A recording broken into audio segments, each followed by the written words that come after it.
den her redning, der redder vi oppefra med en rebbremse. Jeg skal redde en, der vejer nogenlunde det samme som mig. Og jeg har etableret med standplads og en bundsikring. Og vil nu vise, hvordan jeg redder. Så det jeg gør er, at jeg starter med at låse min rebbremse af, så jeg får begge hænder fri.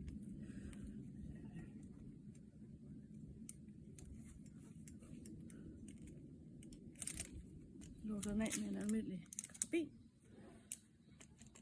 Nu har jeg begge hænder fri og kan etablere min egen sikkerhed, så jeg starter med at sætte autoblok på.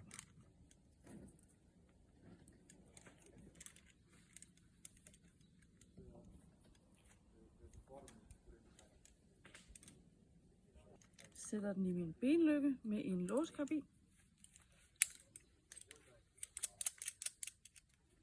Så binder jeg min backup-knude. Den. Så nu har jeg etableret min egen sikkerhed. Nu går jeg klar til nedfjering. Starter med at låse min rebbremse op.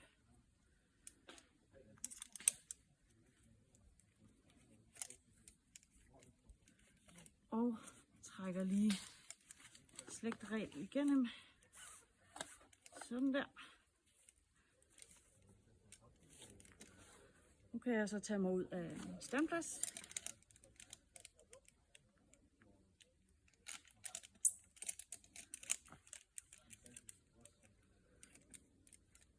Og min bundsikring. Og nu gør jeg mig klar til at fire ned til Louise, som hænger dernede.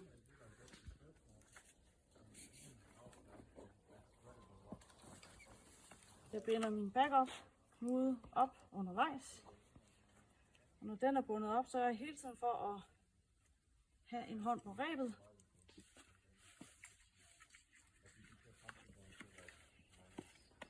Godt, jeg er nu klar til at redde Louise. Jeg tager min karabin, en låskarabin, så jeg fast Louises reb og ind i min arbejdslykke.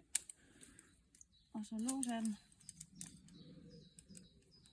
Og vi kan nu fire ned til jorden.